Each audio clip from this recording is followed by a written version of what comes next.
related to organizational behavior is mothers returning to work after maternity leave. And for me, the reason why I wanted to do this is because for the last couple of years, both of my bosses had to go through this situation. I kind of saw them go through this situation, and I just think it's very interesting and a very relevant topic for women in the workplace. And it's relevant to me because my sister's going through the process of leaving her job to stay home as her new one's coming November right now. Yeah, so two of my bosses, like I said, both went through it, but I specifically interviewed my boss right now, and one of the main things that she talked about was kind of just the choice of either going back or being a stay-at-home mom. But you know, you're going through a lot of things. First of all, you give birth, you have to recover from that, and then you have to and then maybe there's a chance of postpartum depression, and then you also have either like 6 or 12 weeks to figure it out. And so there's a lot of like life changes that you're going through, and then you also have to make a big life choice on top of that. So I just think that's like a lot to deal with In 6 weeks. In 6 weeks. So yeah, so I just wanted to touch on that. And then also, you know, we're 10-15 years, we might be in the same situation. So whether or not the workplace will look the same for us for that, or kind of just thinking about seeing them and then seeing what I might have to go through. So what about you, Alexa? Do you ever think about what I have to deal with? Yeah. I think since it's changing now, it'll be better for us, hopefully, but I know it's like still there, that feeling of making a choice and having your boss not really giving you those benefits as a mom. Right. But hopefully it will get better, because I feel like a lot of women are now, like, I mean, they have been, but I feel like they're really speaking up now, making it more flexible and making bosses like adjust to their schedule, even if they get their work done. So a example that the New York Times presented was kind of just the idea of what life would be like after, let's say you do decide to go back to work after maternity leave. Once your children start school, there's like different things that they're involved in.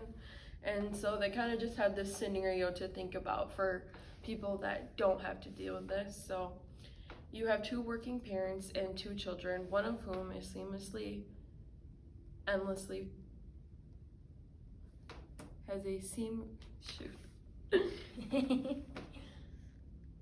They just have a lot of end of the school year activities. Yeah. On Monday there is an end of school theater performance at 2:15. On Tuesday there's a class breakfast at 8:30 a.m. On Wednesday, someone has to run to 24-hour pharmacy for crazy hair spray at 11 p.m. for crazy hair day. And then on Friday, there's field day, and honestly, who knows how long that will take. There's just a bunch of pop-ups, Yeah. plus things that are scheduled. Right. And when I babysit, like, the moms are like, oh, I gotta put this in my calendar because I have to put it in my work schedule, so like, it's a struggle. Yeah. Alexa, do you think that when mothers are either have someone call them because their child is sick or because of different activities that pop up, do you think that they're always the backup for people to call? In the article I read in Forbes, it did this study where moms did say like they don't have a choice, it's made for them, and they're always just the one. And plus, like, since I've been nannying since high school, I've seen this like time from time where it's always the mom gets called or the mom knows best, or like they just always talk to the mom. And like I always talk to mom, I never like really like talk to dad much about things. Yeah, that's interesting. Yeah, I just feel like as the mom, yeah, people just automatically assume that it's you that has to deal with that type of situation. And I think just maybe because we grow them for 9 months, and then we, birth them. Yeah. So probably you just feel like, I know we're gonna talk about this, but the motherly instinct, maybe that's why, So, and like nursing, that's very personal and close to them, so maybe that's why, I don't know. Mhm. So. Mhm. Yep. Oh, do you think mothers lose their identity when becoming a mother? I think that if you decide to stay at home, then sometimes your identity can get lost because you're so used to being in the workplace and having that as part of your identity. But now, um, being a mother is the only part of your identity, which is very admirable. But I think that sometimes people lose their sense of self because they are so used to being in the workplace. Mm-hmm. Yeah. I mean, it's just kind of like, I feel like when you become a mother, like, you don't lose your identity, it's just like another role that you play that's a big part of your life. Yeah. So. I just feel like sometimes moms decide that like that is such a priority in their life that they kind of will take that as priority, but then sometimes look back and kind of have that self-identity crisis. I don't know. Yeah, I definitely think that maybe after a while, maybe in the beginning when they're younger, it's fine, but when they get older, it's like, oh. So I kind of wanted to talk about the maternal instinct. So we kind of just looked up, is maternal instinct like real? Like, because I know I've always heard about it, and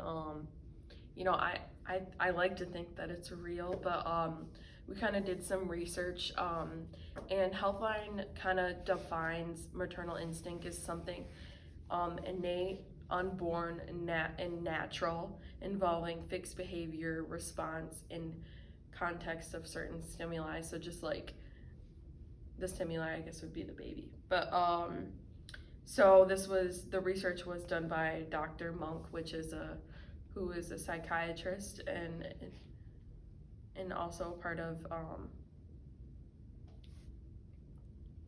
obstetrician, a pediatrician. something, Something different. at Columbia University Medical Center, and they kind of just said that. So the Monk originally thought that it was a little exaggerated that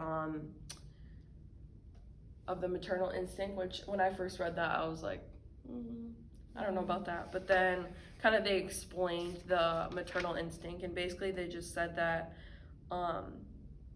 so when a baby is born, no matter who it is, if they're first given the baby, the natural instinct is to just kind of take care of it.